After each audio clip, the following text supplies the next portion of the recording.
আসসালামু আলাইকুম ভিউয়ার্স, আমরা যে ক্যাটটা মাইনিং করতেছিলাম ক্যাটের উইথড্র দিছে। এখানে একটা জিনিস আছে, এটা হচ্ছে দেখেন আগে এই ফার্স্টে ক্যাটে আসার পর যে ডাইরেক্ট এখানে চলে আসবেন অ্যাড্রপ সেকশনে আসলে এখানে দুইটা ফার্স্টে এক্সচেঞ্জার অপশনটা এটা জানি যে আমরা ফার্স্টে সিএক্সে উইথড্র করতে দেয়। এর সার্ভার প্রবলেম থাকতে পারে, আপনারা রিলোড দিবেন বা ভিপিএন দিয়ে ট্রাই করতে পারেন। আমি ওইটা নিয়ে এসে তারপর আচ্ছা চলে আসছে। তো অ্যাড্রপে আসার পর এখানে এক্সচেঞ্জার সিলেক্ট করব, এক্সচেঞ্জার সিলেক্ট করে কন্টিনিউ করব। এক্সচেঞ্জার সিলেক্ট করছে, এখন কন্টিনিউ করার পর এখন এটা ফার্স্ট কাম ফার্স্ট সার্ভ, মানে যে আগে আসবে সে পাবে। বিটগেটে উইথড্র দিলে আমরা বিটগেটে দিব, বিটগেটে দিলে সেন্ড দিব, দেন ইয়েস আই হ্যাভ ইট। এখানে আমার বিটগেট ইউআইডি আর অ্যাড্রেস এই দুইটা দিতে হবে। তো এই দুটো আমি কপি করে নিয়ে আসতেছি বিটগেট থেকে।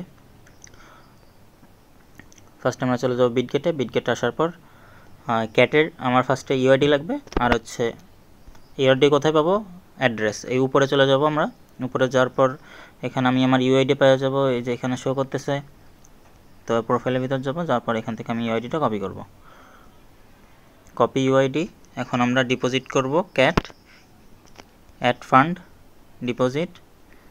এখানে ক্যাটস সার্চ দিব, এই যে ক্যাটস চলে আসছে। আসার পর এখন আমরা এই যে টোন কয়েন থাকবে ব্লকচেন, জাস্ট অ্যাড্রেসটা কপি করব। অ্যাড্রেসটা কপি করা শেষ, এখন আমরা চলে আসবো এখানে। আসার পর আবার আমরা যে অ্যাড্রেসটা কপি করছি এটা এখানে সাবমিট করব, দেন এখানে আমার ইউআইডিটা দিয়ে দেবো, দেন সেন্ডে ক্লিক করলে সার্ভার প্রবলেমের জন্য এরকম দেখাইতে পারে, আবার ট্রাই করবেন, হয়ে যাবে উইথড্র ক্যাট। আর এইটুকুই কাজ ছিল, এছাড়া আর কোনো কাজ না। চেঞ্জ এক্সচেঞ্জার যদি কেউ চেঞ্জ করতে চায় তাহলে এখানে চেঞ্জ করতে পারেন, ঠিক আছে। এতটুকুই কাজ, সবাই ভিডিওটা দেখে করে নেন।